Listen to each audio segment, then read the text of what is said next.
Hello, Millings TV fan! This is Milling po. Kamusta po sila? Ano po ang inyong ginagawa? Sana nasa mabuti silang kalagayan.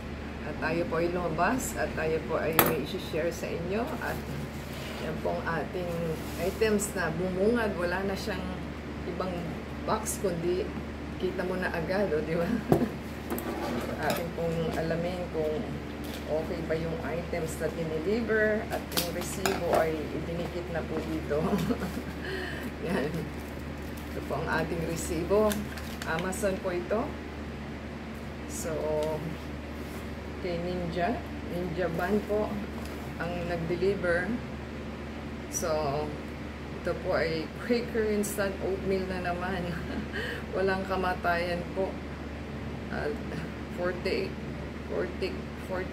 counts na kalagay. $19.99, almost $20.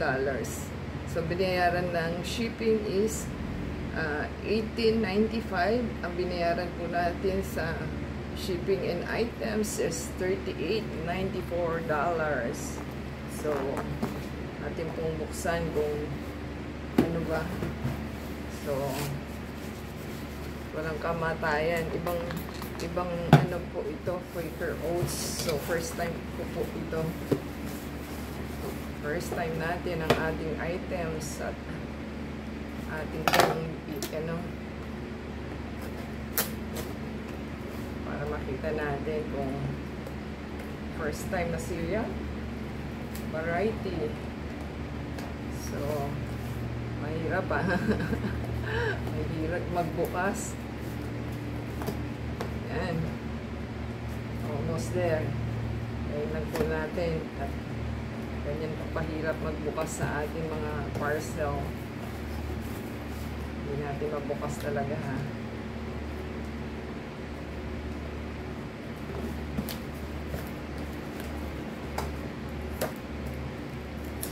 Tapos scotch tape ba yan?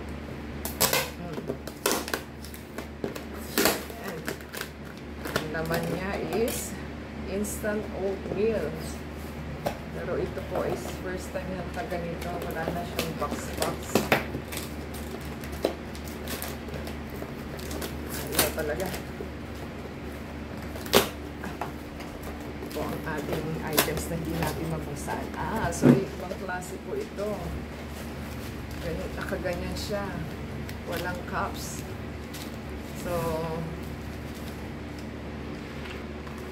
So, ibang klase po ito, nakapapel. So, ang mga in-order po natin is naka-cup, pero this time is ganito po siya. So, same flavor din siguro. Cinnamon and spice ang nakalagay. And maple and brown.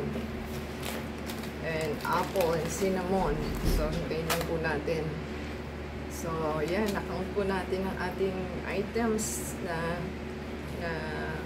ating natanggap. So, yung flavor po ng apples and cinnamon na ganito po is green. So, ang lumabas po is apples and cinnamon is 13. So, yung maple po na ganito, ang lumabas is 23 pieces. So, yung peach po, naligaw na peach. 2, 4, 5. 5 po siya. And, ito pong cinnamon and spice is 7 pieces. So, at partial lang din po siya. So, okay naman po ang countdown niya sa ating resibo, 48 pieces. So, yan po ang ating items for today na ating matitikman. At okay naman po siya dahil wala po siyang damage kasi yung cups po na ating madalas na binibili is laging may bukas. So, tayo lang po natin. So, ayan na po yung countdown na ating sinabi na ating peaches and cream, cinnamon and spice po ito. Ito po yung apples and cinnamon. Ito si maple brown sugar. So, yan na po ang ating items. So, So, kung nagustuhan po nila ang ating items na natin ginawa, na i-share, na i-share, so give us a thumbs up po, comment down below sa ating mga